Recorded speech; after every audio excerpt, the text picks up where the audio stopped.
Olá, seja muito bem-vindo. Você está aqui na live do professor Fábio Chiodini. Eu estarei recebendo daqui a pouquinho o professor Jaime Lett, para mim é um dos profissionais destaques da nova geração da educação física.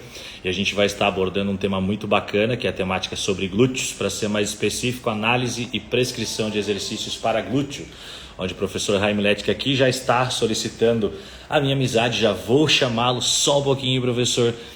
Eu só quero avisar para vocês que é uma live muito pontual. O professor Jaime Lett é um cara extremamente ocupado, então eu já selecionei algumas perguntas aqui em específico para ele, obviamente que eu vou administrando, então já envio o convitezinho e aviãozinho para os seus amigos, que todos serão muito bem-vindos. A live, em princípio, ficará salva aqui para vocês olharem depois. Chuva de conhecimento, eu costumo dizer que não é uma live, né? Quando eu trago alguém aqui é curso, porque os caras são foda e o professor Jaime Lett não é diferente. Então estejam atentos que vai ser muito bacana. Em princípio eu vou deixar a caixinha de perguntas aberta. Já quero dar boa noite aí para Renata Guaraciaba, minha atleta, professor Raul Kokudai, como é que vocês estão? Falem aí de onde é que vocês são, estado, cidade que vocês moram, porque talvez a maioria eu realmente não conheça. Dante, Angélica, Franciele, Marcela, Roberta, a Isa, minha querida aluna que agora virou vizinha. Isa, seja bem-vinda a Balneário Camboriú. Muito boa noite a todos. Enfim, tenho certeza que vai ser uma live muito fera. O professor Jaime Lett já está aí, já vou aceitá-lo neste momento. Vamos achar aqui a solicitação dele, sem mais delongas, e vamos embora. Vamos lá aqui. Taranã, muito boa noite ainda para quem está entrando aqui. Curitiba, olha aí, Nova York, que maravilha, seja muito bem-vindo. Raul, meu querido, tô te devendo meu treino, mas você sabe que meu ombro não dá por enquanto, né? Minha cirurgia está marcada. Olha aí, Piracicaba, São Paulo. Kalen, boa noite. Sei que o Rai já está aí, enviando aqui. Vamos lá, sem enrolações, aqui o negócio é papo reto. Eu estou olhando para o lado aqui porque eu estou ligando meu computador. Olha aí, agora sim a tela está mais bonita da sua televisão, do seu celular. Como é que tá, professor? Tudo bem? Muito boa noite, pessoal. Agradeço a presença de todo mundo. Estou maravilhoso, com as pernas tremendo. Acabei de treinar. Que maravilha. Que maravilha. Eu ia dizer que eu tô com inveja sua, mas eu tenho que tirar a preguiça do meu corpo, porque eu rompi os músculos profundos do ombro, mas não tô nem treinando perna. Mas hoje faço essa promessa que a partir de hoje mesmo eu vou amanhã, já começo a treinar perna, apesar da minha cirurgia já estar marcada. Professor, sem muita enrolação, eu comecei a live aqui falando que para mim você é uma das revelações da nova geração da educação física, né? Eu digo nova geração porque você é mais jovem do que eu, né? Não muito. Mas é de verdade, né? Da geração que a gente tem visto, né? Eu talvez seja de uma geração intermediária, ainda estudando ali pelo YouTube. Aí o Facebook começou os vídeos, enfim, né? E agora a gente tem o Instagram como rede social e outras se criando. E você, para mim, você apareceu através da rede social. Então foi um prazer te conhecer pela rede social, uma das coisas boas que a rede social traz. Então, satisfação tê-lo comigo aqui hoje. E da mesma forma agradecer pelo trabalho que tu vens fazendo, não só pela rede social, mas em paralelo a ela. E eu quero deixar que você se apresente, fale aqui, porque eu duvido que também alguém não te conheça. Seja muito bem-vindo, boa noite. Bom, galera, primeiramente, boa noite. Eu agradeço demais o convite do Fábio, tanto para essa live quanto para o curso que a gente vai ministrar em breve, né, juntos. Para mim foi uma honra gigantesca poder estar com um monte de fera em conjunto. Eu brinco dizendo que às vezes eu fico assustado, né? Porque eu sou um simples formado no meio de tantas lendas da educação física, mas é extremamente gratificante isso para mim, porque isso demonstra muito que o título às vezes é só um caminho básico, né? Porque a gente tem muita coisa, estudo tá aí para todo mundo, artigo científico tá aí para todo mundo, livro tá aí para todo mundo. Você não precisa estar dentro de uma faculdade para poder entender sobre um assunto, você precisa apenas querer, né? Então, agradeço demais, mais uma vez, o convite a todo mundo que está aqui assistindo, que vai perder não, que vai ganhar aí 1 hora do seu dia para poder assistir o conteúdo que a gente vai fazer. E eu prometo que vocês sabem que comigo, quem está vindo assistir a live do meu perfil, você sabe que comigo não tem muito mimimi, é papo reto, é coisa extremamente direta. Então vamos falar aqui sobre alguns assuntos específicos para vocês. Eu espero agregar muito no conhecimento, seja para os seus clientes, seja para o seu treino, enfim. Eu tento sempre trazer um conteúdo que eu possa tanto mostrar para o profissional que ele tem uma capacidade de melhorar o seu serviço para o seu cliente, como também para a pessoa leiga, para que ela entenda que treino não é fácil, mas que ela consegue, pelo menos, caso ela não tenha condição financeira para pagar um bom treinador, alguma coisa do tipo, que ela consiga pelo menos tentar deixar aquela coisa melhor, né? Então, vamos nessa, né? Boa, boa, Rai. Então, eu falei corretamente, é Rai Millet, é isso, né? Cara, é porque assim, todo mundo fala errado, então eu já acostumei. Não, então me ensina, porque o meu é Chiodini, e todo mundo chama Chiodini, sei lá o quê. É Então eu da falo forma, seu, é da forma mais simples possível, Raí Milé. Rai Millet. Então eu não Da vou mais forma errar mais porque simples Rai possível. Millet. Jamais, Rai Millet. Todo mundo E ó, complica muito o nome e é da forma mais eu simples. pedi pra Joyce perguntar antes da live. Olha aí, Rai Millet. Caramba. Se eu soubesse que era o Raí, o meia de São Paulo, nada a ver. Então, vamos lá. Então, meu amigão, ó, cara, mais uma vez satisfação. Eu vou direto ao ponto. Eu já tinha conversado com o professor anteriormente, pedi para a Joyce listar algumas perguntas e, coincidentemente, dentro do que eu tinha mais ou menos planejado, tinham duas perguntas aqui dentro delas que eram dúvidas minhas que é legal de conversar junto com você, tá? Então, vamos lá. Eu vi que agora há pouco tu me marcaste uma publicação. Eu não consegui ler ela toda, mas eu consegui ver os autores e eu confesso que eu não conhecia, para ser bem sincero. E foi legal porque eu vi que você falou que você estava ali, né, desmembrando, e eu vejo que você é um estudioso. Na nossa área, eu brinquei antes, né, que nós somos da geração ali que estudou pelo YouTube, hoje tem o pessoal que, né, estuda pelo Instagram, enfim. E base de dados para estudo, Ramilete, porque Raí Milete. O que a gente ouve? Algumas pessoas estudam pelo Instagram, que é 99% das pessoas, algumas hoje estão estudando pelo YouTube, outras poucas vêm pedir às vezes referências para a gente, inclusive tu deve receber isso também, eu vejo nos teus comentários por direct, né? E são as pessoas que realmente são estudiosas e que você vê diferencial. Você como profissional de educação física, destaque pelos resultados que você apresenta, mas também por ter embasamento científico. O que você sugere como base de dados para os alunos? E eu até aumento essa pergunta. Uma vez eu fui questionado ao final de um curso, porque eu também não tenho mestrado, não tenho doutorado, tenho 4 especializações, né?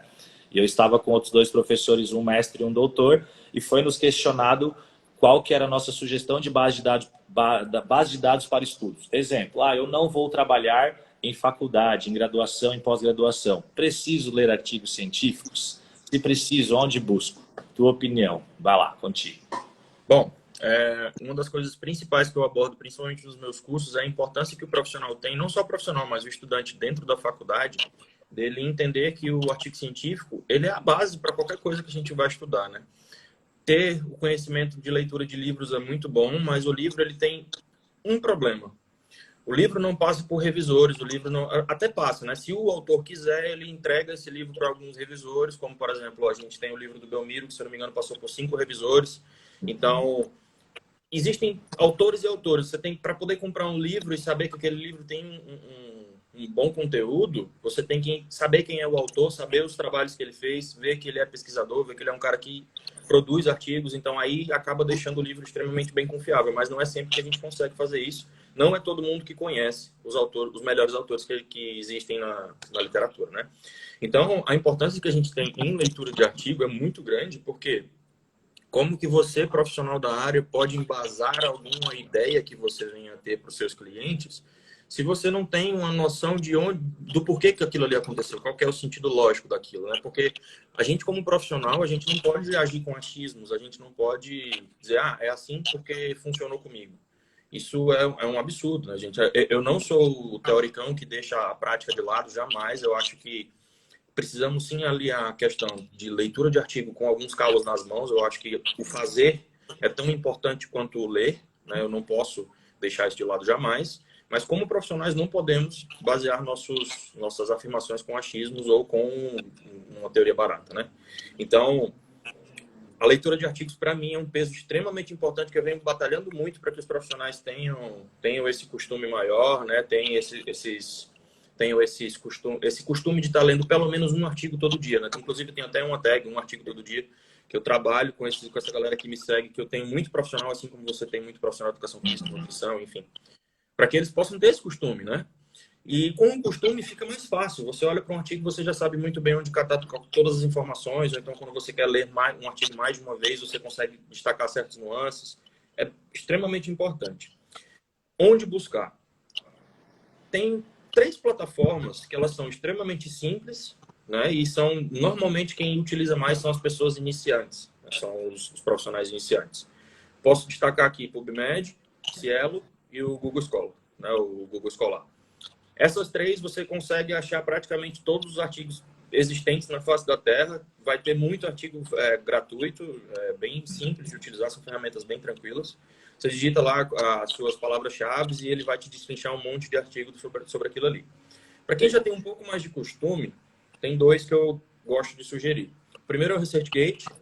Se você entrou na faculdade, assim que você entra na faculdade, você recebe um usuário de e-mail da sua faculdade, né? Por exemplo, eu tenho o e-mail da UFC, que foi onde eu me formei. Então, é raimile@ufc.com.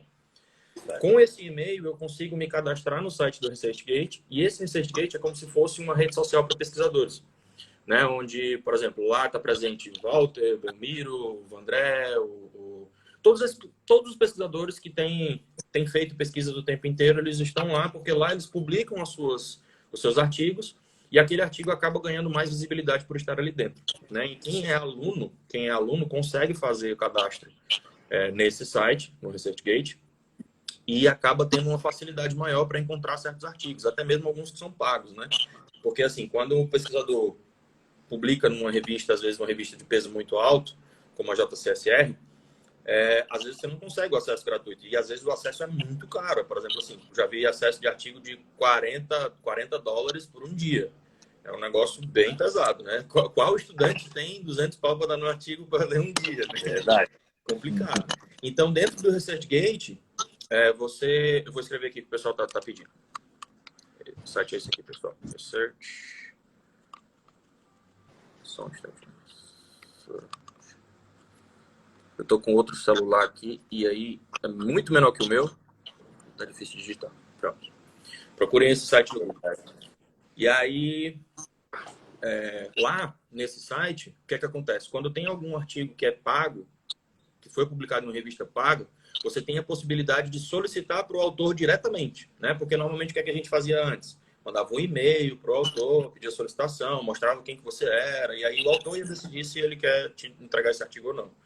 Agora fica bem mais fácil, né? Porque você vai lá, clica num botão, demonstra interesse pelo aquele artigo, você tem lá seu perfil, mostra a sua faculdade, quem você é, se você já é profissional, se não é, e ele decide se libera ou não, com um botão, com um clique também. Então fica muito mais fácil desse acesso aos artigos, né? Então você simplesmente pede o artigo para o pesquisador e ele te entrega. Então fica um acesso. Quem tem dificuldade na pesquisa, por mais simples que seja, né? Isso. Principalmente, eu acho que o acesso para o pessoal daqui do Brasil, porque acho que precisamos ser um pouco realistas, né?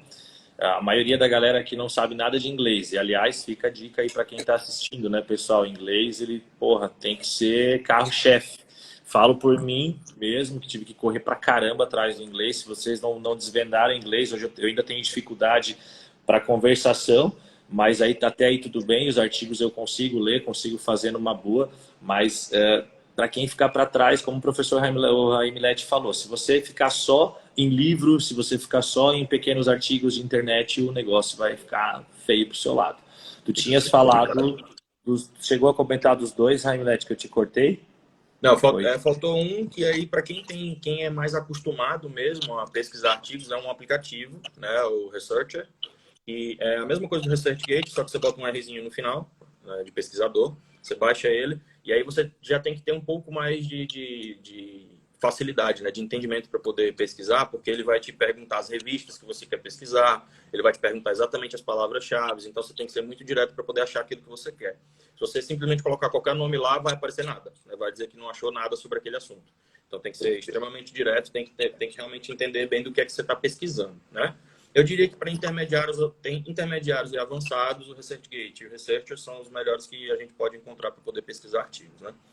E uma coisa extremamente importante que você mencionou, eu acho que a gente não pode deixar de falar de jeito nenhum, essa questão do inglês.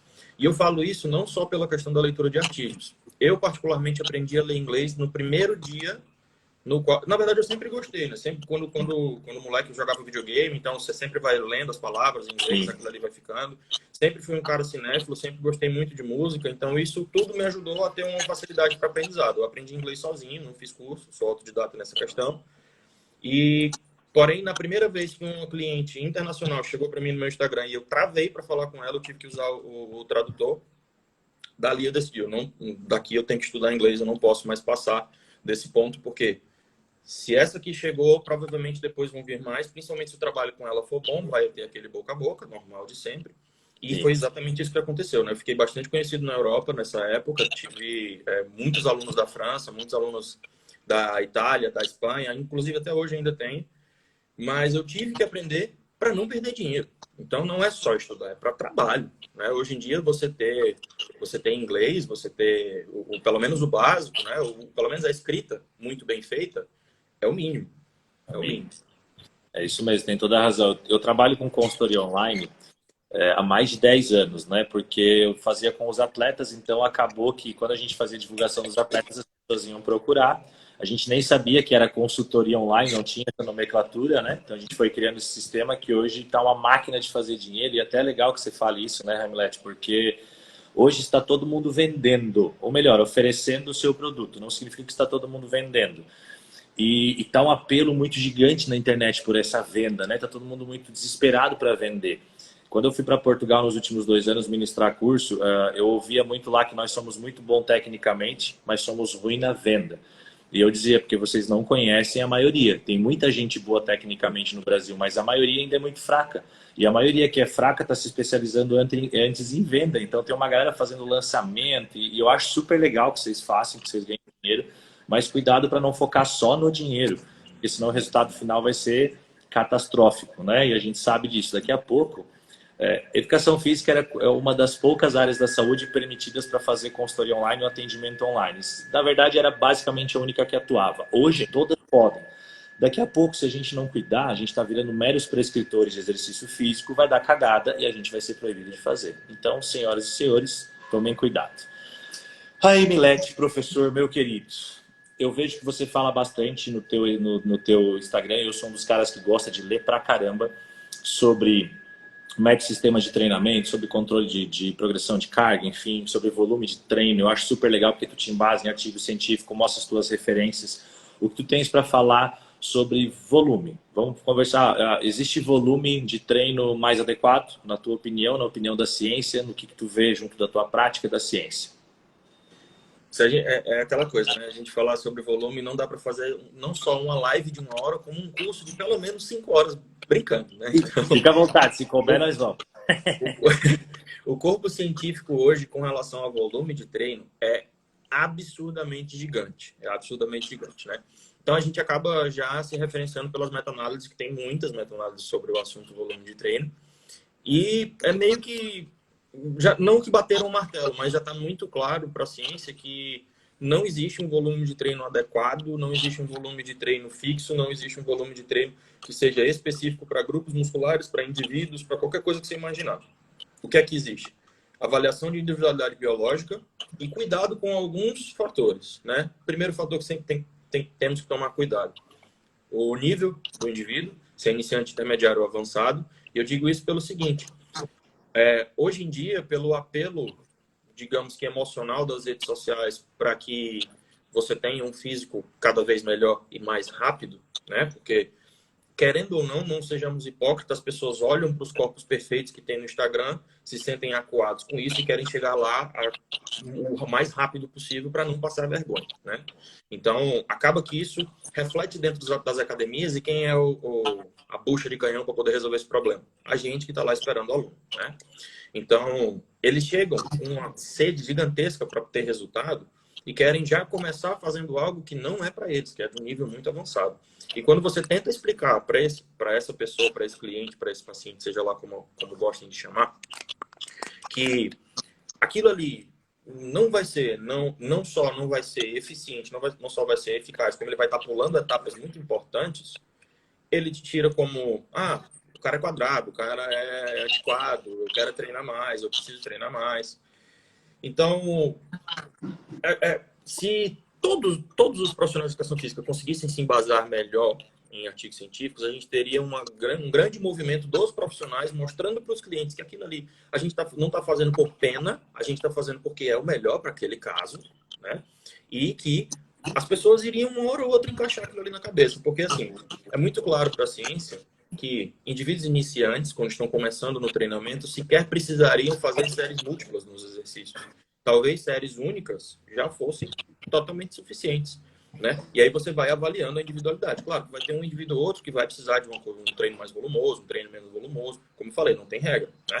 Mas essa avaliação de indivíduos iniciantes, intermediários e avançados é extremamente importante para você encaixar o que é que você vai fazer de volume de treino. Então, avaliando essa parte de indivíduos iniciantes, nos quais eles precisariam de um volume de treino pequeno e a partir daquele ponto eles vão crescendo o seu volume, aumentando o seu volume aos poucos, a gente cria uma base, a gente cria um guia de treinamento de volume para aquele indivíduo, tá? Então, quando a gente fala de volume de treino ideal, necessariamente estamos falando de volume de treino ideal para aquela pessoa. Mas isso é uma conversa para ser feita para profissionais, né? E eu sei que não tem somente profissionais aqui, eu sei que tem pessoas que são leigas e querem simplesmente um norte. Não sou hipócrita nem cartesiano demais para dizer, não, tem que ser 100% individual e ponto final. Dá para a gente ter pelo menos alguns rumos, né? Eu considero como volume baixo entre 4 a 9 séries por grupo muscular, volume médio entre 10 a 19 séries por grupo muscular, volume alto entre 20 a 29 séries por grupo muscular e volume muito alto acima de 29, né? A ciência atualmente não encontrou nenhum teto. Tem um estudo que utilizou mais volume, chegou até 45 séries, né, por grupo muscular na semana. E foi dose-resposta. A partir sempre que você ia aumentando, ia tendo mais hipertrofia. Então, não encontramos ainda um teto. O que encontramos claramente é que existe um teto para cada pessoa. Então, para um indivíduo, eu posso colocar 45 séries e ele continuar evoluindo de forma a subir, né, de forma ascendente. E para outra pessoa, eu posso colocar 45 e ele pode começar a regredir. É por isso que eu digo, tem que avaliar pessoa por pessoa, não tem como.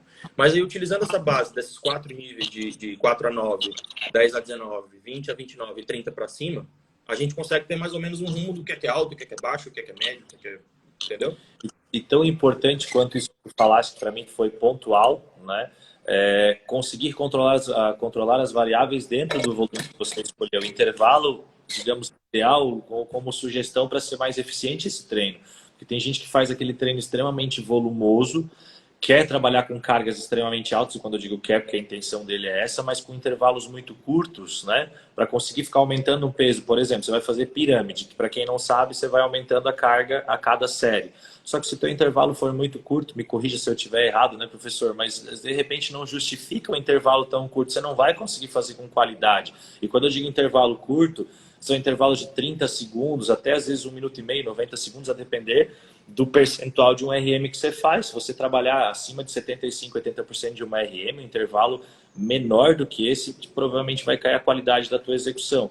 Se a gente trabalhar um agachamento, por exemplo, até próximo da falha concêntrica, quando a gente fala próximo, porque a gente não tem artigo, pelo menos, que mensure a palavra falha concêntrica, falha momentânea é a nossa referência, né? A gente não sabe quando que a pessoa chega realmente lá.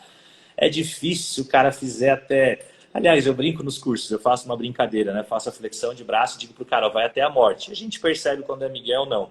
E eu dou um intervalo de, às vezes, 1 minuto e meio, eu digo, se você fizer o mesmo número de repetições, eu dou o curso de graça para a turma. E ninguém nunca consegue fazer.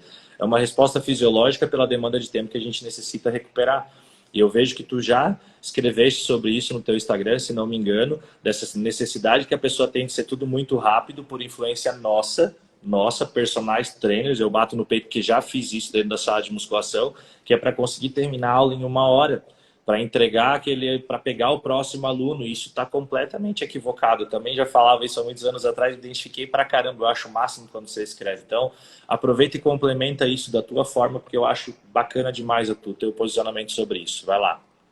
Cara, é uma questão, assim, lógica e fisiológica, tá? Vou tentar falar das duas formas, tanto de uma forma mais profissional e de uma forma mais leiga. Falando de forma profissional, fadiga muscular, ela ocorre, não é por conta de um, como que eu posso dizer? O músculo não conseguiu mais levantar o peso. Tá, mas o que aconteceu para ele não fazer mais aquilo? O que é que faltou para ele poder contrair e continuar fazendo o movimento?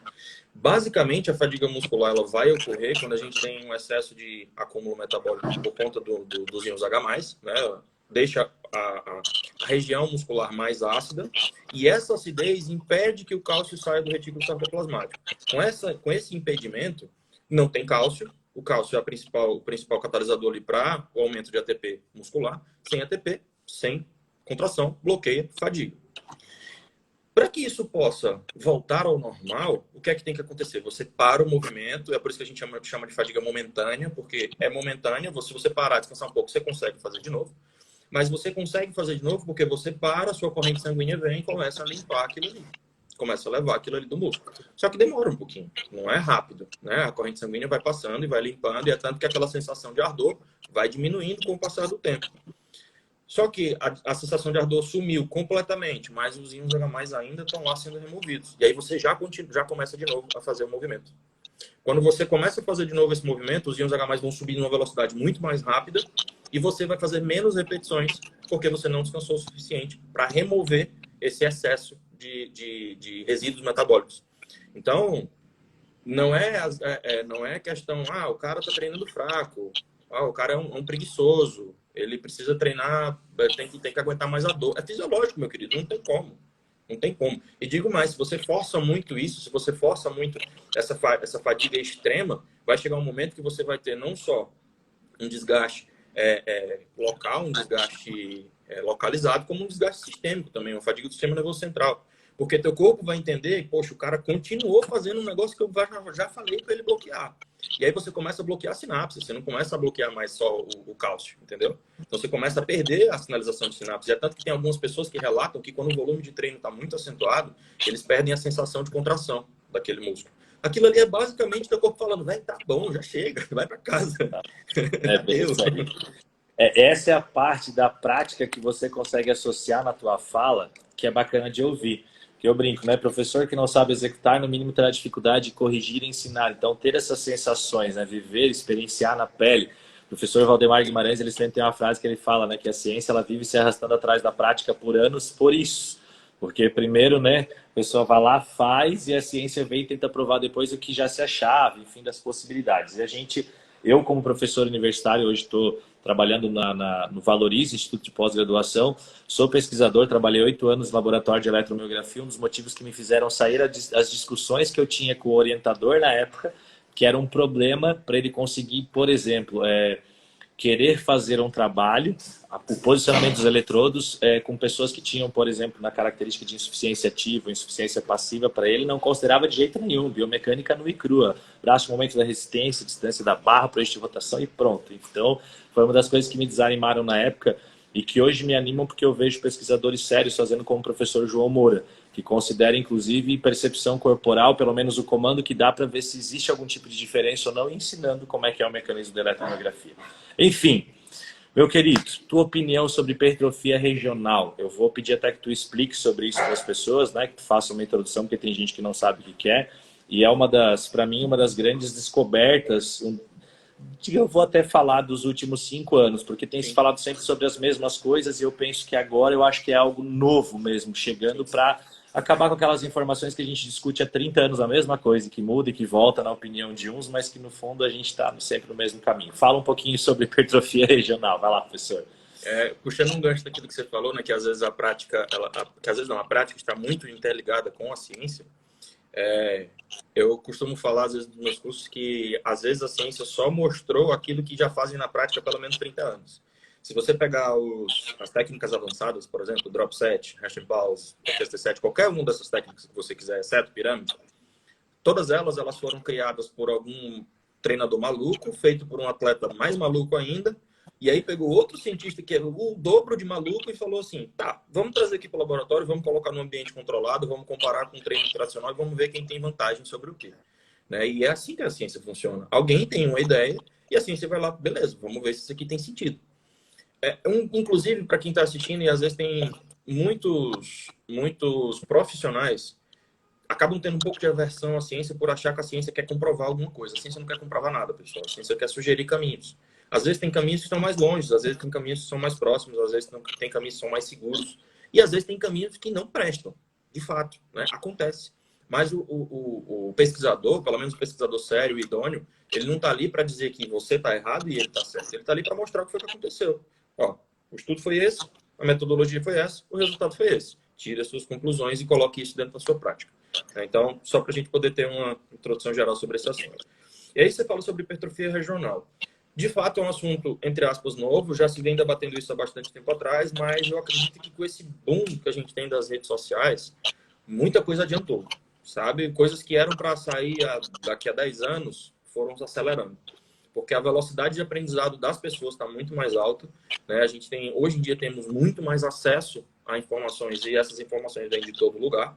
Antigamente, para você fazer uma pós-graduação sanduíche, por exemplo, para você estudar fora, era um parto, né? Era uma coisa assim extremamente difícil. Hoje em dia eu consigo assistir uma aula do Brett Schoenfeld daqui da minha casa, né? Então, com esse boom tecnológico que a gente teve, muita coisa começou a andar mais rápido, né? Até mesmo por conta da velocidade que são avaliados os estudos e são feitos os estudos, né? Então, sim, essa questão da hipertrofia regional ela vem sendo mais descoberta agora. Tem uma meta-análise que saiu ano passado com relação a esse assunto, mostrando que ainda não tem nada confirmado de como acontece, porque acontece, mas de fato acontece, né?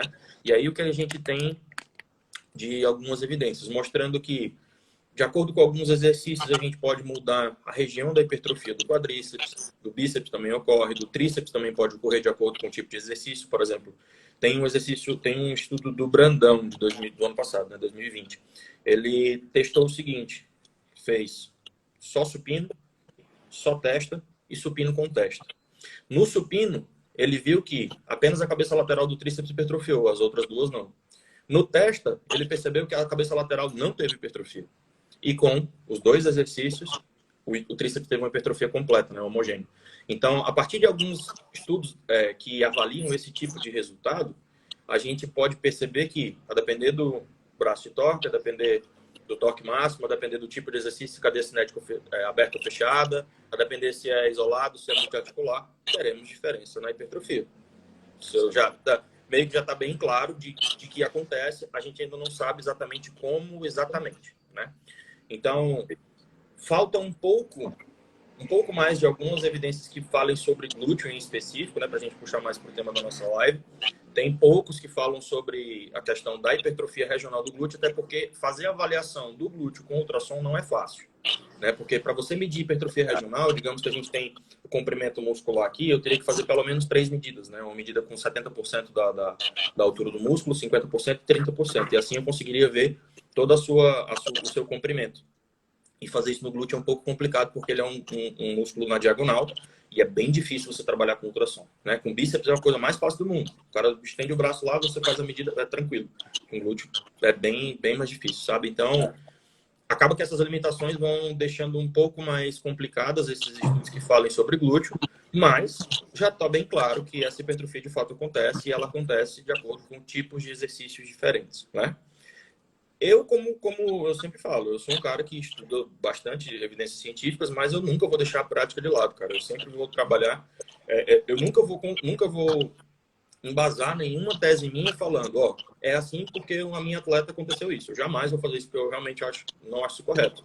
Mas eu posso muito bem chegar e dizer assim, olha, eu tenho um compilado aqui de pelo menos umas 30 atletas que eu consegui mudar o formato, não o formato muscular, não a anatomia muscular, mas direcionar a hipertrofia em partes específicas do glúteo com alguns tipos de exercício. Alguma coisa de diferente deve ter, né? Então, a gente tem que sempre avaliar esses fatores, porque a gente não pode deixar descartar essa questão prática jamais, né? Mesmo a ciência já começando a corroborar com isso, mas não podemos ser cartesianos a esse ponto, né? Somos humanos e a gente precisa ter isso em mente sempre. Excelente. Vou tomar a liberdade aqui. Fica à vontade. Eu uma apresentação no PowerPoint. Inclusive foi uma aula que eu dei no final de semana, que eu estive no Maranhão e no Pará, e falei sobre membros inferiores e rapidamente lá sobre glúteo. E aí, falando sobre membros inferiores, eu coloquei um dos exercícios, né? Falando inclusive sobre a possibilidade de hipertrofia regional, enfim, deixa eu até colocar aqui para vocês, para a gente enriquecer ainda mais a fala do professor. Só aqui. Com licença. Vamos virar aqui. Então aqui, ó, Inclusive tem a fonte de estudo aqui para quem gosta, tá? Tá meio borrado, mas para vocês entenderem que o professor Rai falou muito bem, né? Para alguém, para de repente, para quem tem um pouquinho de dúvida, esse aqui é um exercício que a gente chama de flexão nórdica reversa, né? A flexão nórdica tradicional ele se inclinaria para a frente e trabalharia os isquios surais, né? Os posteriores de coxa. Nesse caso, o objetivo aqui é trabalhar quadríceps, né, e os flexores de quadril, que são biarticulares. Então, profissionais de educação física que entendem dessa expressão. Aqui, o movimento, né, quando o camarada parte dessa posição, ele vai se deitando, a sobrecarga vai caindo aqui em cima de toda essa região aqui, certo? E ela vai ultrapassando essa linha medial pela ação da gravidade, jogando para os flexores de quadril num todo, ilho-psoas, e o reto femoral aqui na sua origem e inserção. Então, esse tipo de exercício, deixa eu virar aqui, é um exercício onde a gente poderia discutir, né, a questão da hipertrofia regional pelo tipo de ação. Exemplo, profissional de educação física. Movimentos de cadeia cinética fechada, como por exemplo o agachamento, mostram baixíssima ativação eletromiográfica do reto femoral, né, que é um dos flexores de quadril. E desculpa te interromper, Fábio, mas não só baixíssima atividade eletromiográfica, como quase que nula hipertrofia. Nula hipertrofia. E se a gente for pensar em cinesiologia, a gente tem, né, a origem e inserção se aproximando, então a gente tem essa interpretação do porquê que acontece, e a gente pensando em cinesiologia, jogando aqui ação muscular, a gente está trabalhando por estiramento passivo. Então, além de ser um músculo, para quem é de educação física que sabe que é um músculo geralmente hiperativo, a gente consegue trabalhar força nele enquanto alonga, entre aspas, melhorando esse comprimento e tensão. E pensando em arquitetura muscular, o Rai trabalha com fisiculturismo. Quando a gente coloca uma atleta de perfil, por exemplo, a gente consegue trabalhar aquela voltinha maior que o desenho do reto femoral faria. Então, para nós que trabalhamos com a prática, temos a cinesiologia como base, a gente vem de encontro a esse tipo de trabalho, que é como o Heimlet falou. Como que você interpreta um trabalho para quem? O indivíduo. Então, para vocês fazerem essa correlação que é sempre interessante, tá? Meu querido professor, vamos lá. Deixa eu dar uma complementadinha, já aproveitar esse ponto do agachamento. Acredito eu que o melhor ponto para se mostrar que existe hipertrofia regional é exatamente esse do agachamento ou exercícios multiarticulares que tem flexão e extensão do quadril com o tronco parado, né, onde eu teria ali uma aproximação da origem e inserção do reto femoral, quando o quadril vai sendo fletido. Porque o reto femoral ele não é trabalhado nesses movimentos, né? E aí você pode parar para pensar o seguinte, tá, mas e por que uma pessoa gostaria de ter o reto femoral hipertrofiado sem ser atleta? Eu não vou muito longe, pessoal. Se for um idoso, qual é um dos movimentos principais da marcha? Flexão do quadril. E aí, se ele não tem esse músculo reforçado, talvez hipertrofiado, a marcha vai ficar complicada para esse indivíduo, né? Fora que a gente tem ali uma relação de equilíbrio de patela e pelve.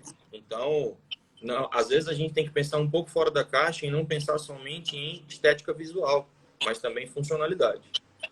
Excelente. E para conseguir qualquer uma delas, né? Você até falou da pelve. Uma das coisas que a gente deve levar em consideração, profissional de educação física, é a posição da sua pelve. Hoje eu vejo as pessoas discriminando exercícios. Ah, a cadeira abdutora não serve para nada. Cara, você já viu como é que vocês sentam na cadeira abdutora? A maioria das pessoas sentam na cadeira abdutora já com retroversão da pelve, daí já fode o exercício. Tem muita gente que começa pela sua própria postura um exercício de agachamento com a retroversão da pelve. Tem gente que faz isso no rack, daí manda jogar o rack fora. E não é assim. A minha grande briga é sempre, ela vai ser, eu acho que eterna, é a gente desconstruir essa coisa de tá certo, tá errado, até existe o certo e errado, não vamos ser hipócritas dizer que não, mas só o que é melhor, o que é pior, pelo amor de Deus, nós estamos recebendo os exercícios, existem milhares, são movimentos, quando você resiste, vence uma sobrecarga, enfim, uma abdução de quadril a um movimento, uma flexão de quadril a um movimento, uma extensão de quadril a um movimento, se ela só tem 20 graus, culpa de Jesus Cristo, brigue com ele, né? Tenta fazer nesses 20 graus o melhor que você puder e tipo, a maioria nem consegue fazer esses 20 graus, nem consegue, porque tem o quadril travado, porque tem músculos como o glúteo que já estão ali hipotônicos, nem exercem força, e daí óbvio que elas vão fazer um movimento, fazem aquelas compensações, um glúteo com caneleira, fica ridículo, daí os professores que estudam com ratinho de laboratório, que nunca botaram uma barra de agachamento em cima das costas, acham que a gente faz isso e aí vendem polêmica na internet. Gente, peguem esses exercícios e vocês como professores orientem a fazer da forma ideal. Só isso, de maneira simples, é isso, ao invés de só ridicularizar, porque existe o certo e errado, repito, é mostrar como fazer da maneira correta. Nós estamos simplificando algo que é muito complexo. Imagina reduzir um exercício ou reduzir a treino exercícios multiarticulares e dizer que isso é o suficiente. Pelo amor de Deus, gente, não é bem assim. Cadê a avaliação de cada aluno? Os profissionais estão fazendo cada vez mais apenas avaliação das dobras cutâneas e circunferência. Falo isso em todas as minhas lives e repito, a minha mãe é costureira, se eu ensinar ela a fazer, ela também faz. Sim. Entendeu? E não é só isso é importante, mas não é só, pelo amor de Deus. Raí, meu querido professor, dá para isolar os glúteos? Porque a gente sempre ouve a expressão, exercícios isolados, vamos isolar glúteo. O que você me diria sobre isso? Eu adoro frases de efeito, sabe? Então vou utilizar mais uma. Eu também, vai. Eu acredito que se a gente tivesse bom senso, pelo menos 90% dos problemas do mundo estariam resolvidos, sabe? Com isso não muda. Ah, é impossível isolar o glúteo. É óbvio. É óbvio que se você parar para pensar sobre isso no literal da frase, de forma literal, você nunca vai conseguir isolar um músculo. Porque a gente tem fáscias que conectam todos os músculos do corpo, a gente tem, inclusive, músculos entrelaçados. É impossível, de fato, você isolar um músculo. Só que vamos ter bom senso, né, meu querido? Uma coisa é você fazer um movimento no qual eu tenho uma ação principal e uma ação estabilizatória, né, estabilizadora, e uma outra coisa é fazer um movimento que eu tenho uma ação principal e uma ação sinergista. Quando eu faço, por exemplo, uma extensão de quadril no cabo com uma leve flexão do joelho, eu estou isolando o glúteo? De forma literal, não. Eu tenho um mínimo trabalho dos isquiosurais ali. Mas se você tiver um mínimo de bom senso na sua cabeça, você vai entender que quem está trabalhando ali é glúteo. Os isquiosurais estão, no máximo, estabilizando o movimento. Porque eu tenho uma inibição por conta dessa leve flexão do joelho.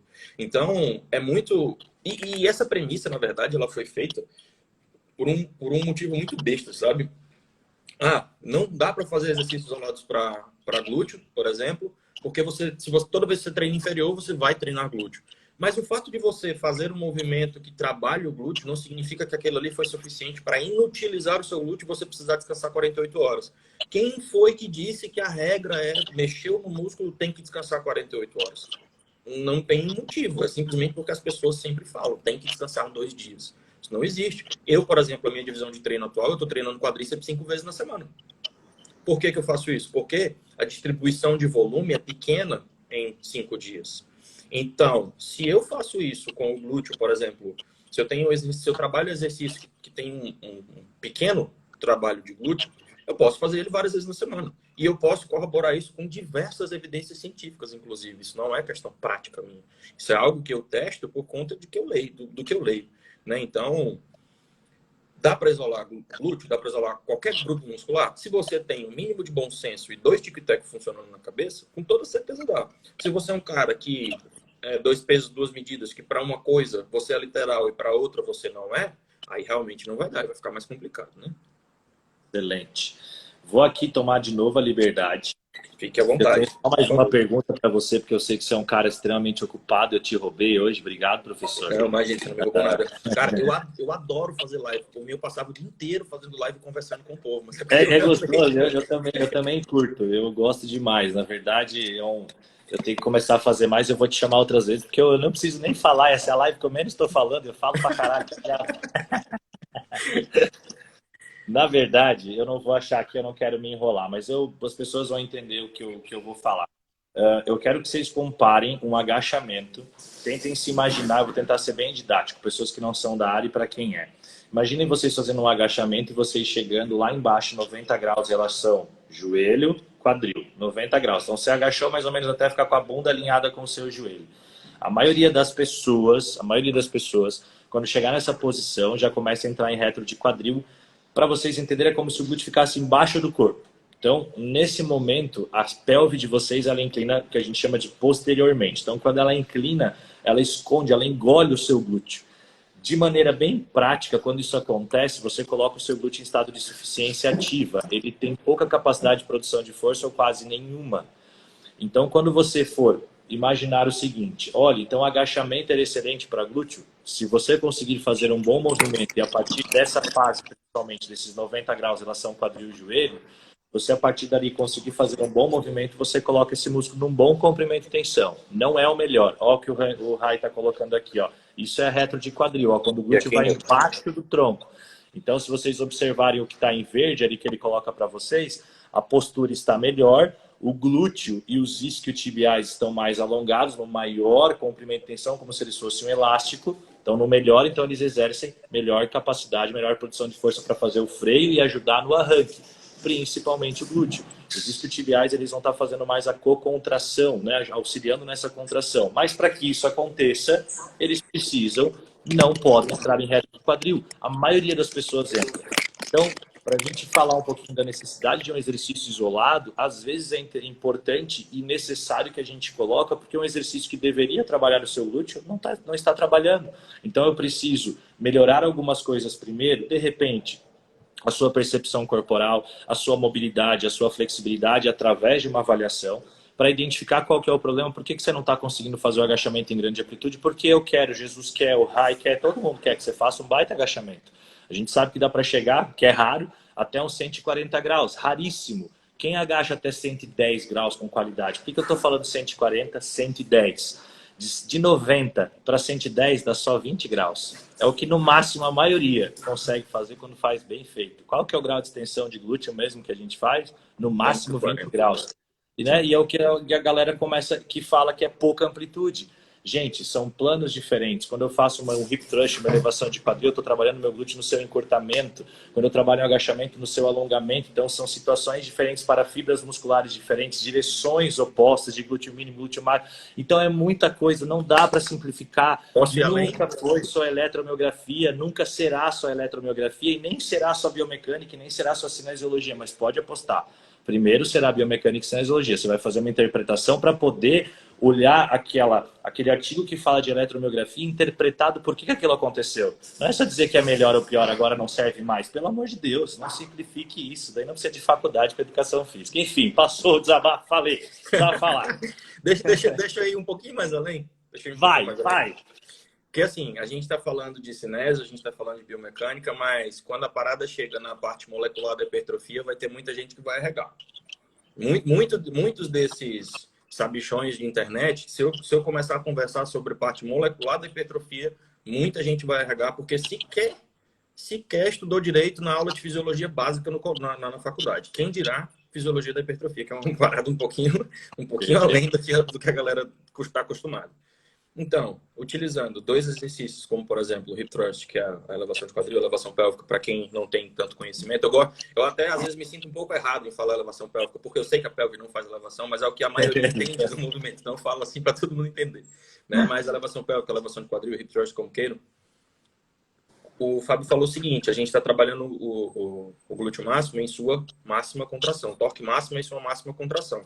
No alongamento tem uma redução da atividade. Já no agachamento, quando ele está alongado, eu tenho um aumento da atividade, aumento do torque máximo.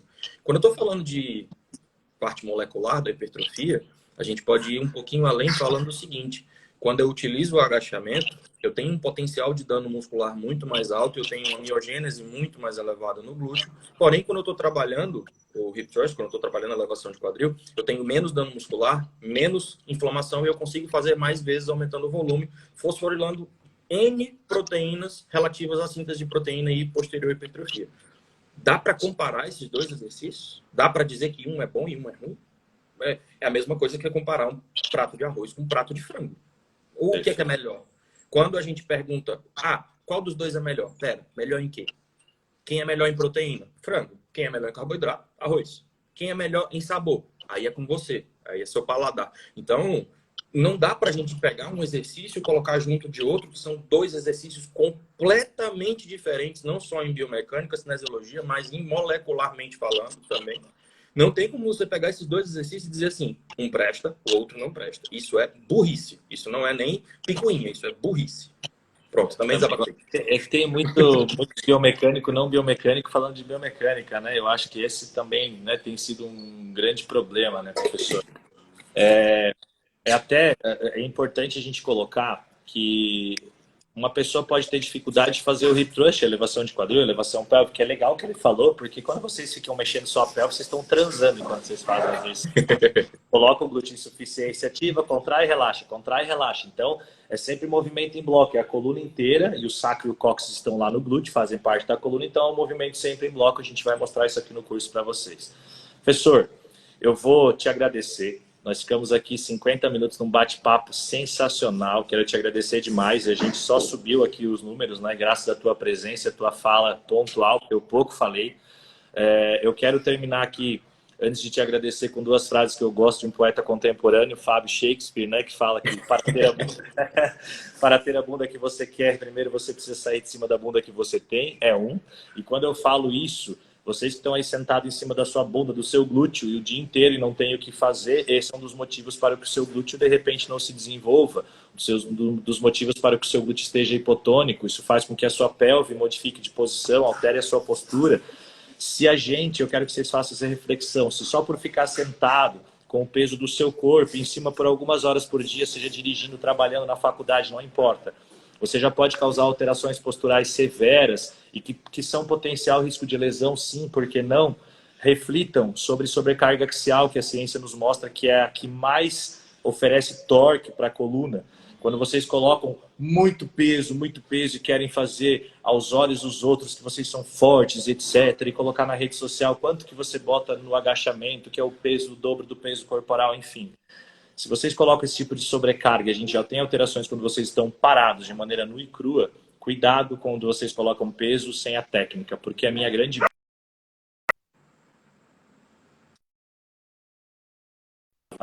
briga sobre técnica é a falta dela por consequência do peso. Eu trabalho com atletas, eu trabalho com consultoria também basicamente voltada para estética e grupos especiais, então eu sou um cara que quer entregar resultado, é óbvio, para as pessoas, mas eu tenho plena convicção e consciência de que a parte técnica é um dos pilares base, e principalmente para a gente que está trabalhando com consultoria online, alunos à distância, fazendo as correções, ensinando através da rede social, repito, não facilitem aquilo que é difícil. A educação física é uma área difícil que necessita e merece ser estudada. Nós estamos sendo chamados agora de profissionais da saúde, já éramos, né? Mas porque estamos podendo trabalhar dentro de hospitais e a maioria de nós não tem dificuldade até de mensurar uma pressão com estetoscópio e esfigmomanômetro. Então, senhoras e senhores, estudemos, sigamos o conselho do professor Jaime Lett, que está aí jovem, estudando, ajudando vários de vocês, me ajudando também. Obrigado pelo conhecimento de hoje, professor. Obrigado por ter aceitado o convite, por estar nessa live, por fazer parte do time de craques aí de professores que estarão no congresso.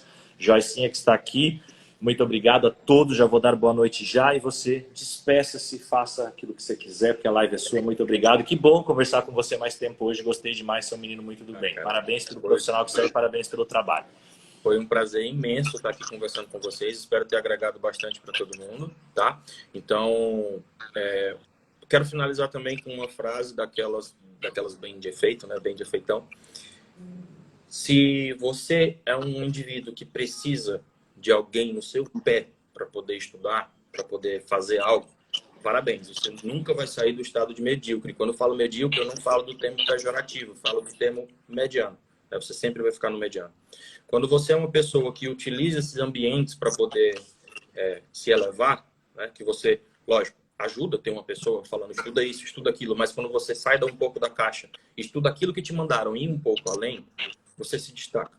A educação física não é uma modalidade, uma área fácil, principalmente quando a gente começa a trabalhar com essa questão de ativos científicos, vai para a parte laboratorial.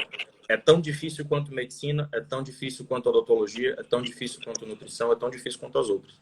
Então, qual que é a diferença do médico para o profissional de educação física? Por que o médico tem tanto respeito e o profissional de educação física é tão chacotado, é o profissional de educação física, ele ganha pouco?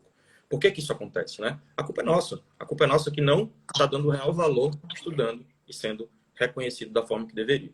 Então, uma das minhas maiores missões, como da Jovem Guarda, como diz o Fábio, né, fazer vocês se tocarem disso, de que vocês não precisam de ninguém no pé de vocês para estar mandando vocês estudar, vocês não precisam... Lógico, a gente tem uma regulação no país onde você precisa do diploma, faça uma faculdade, tenha o diploma. Mas aquilo ali é só o começo. Aquilo ali, às vezes, não é nem o começo. Não é nem o começo. Então, dá uma elevada no nível e ajuda a gente, ajuda o trabalho que a gente vem fazendo para colocar a educação física numa prateleira cada vez mais alta e não baixar.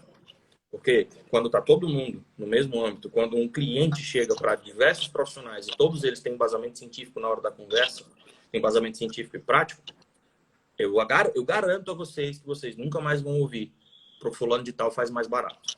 Isso para mim é a frase que mais pesa na nossa área, tá? Então, termino assim, espero que vocês tenham isso em mente, que vocês daqui em diante passem a se valorizar mais, não só se valorizar, mas valorizar também a nossa área. A gente precisa de todo mundo. Não sou só eu, não sou só o Fábio, não só são os doutores que a gente tem da área, que estão fazendo pesquisas cada vez mais importantes, mas são vocês, estudantes, recém-formados, que estão trabalhando aí nas academias com consultoria online. A gente precisa de todo mundo para poder sempre elevar esse nível. Beleza? Muito obrigado, professor. Sigamos rumo a uma educação física de qualidade. E, galera, nunca será só eletromiografia. Obrigado de nada, voltem sempre. Obrigado, professor. Fica com Deus. Valeu, pessoal. Boa noite. Nossa.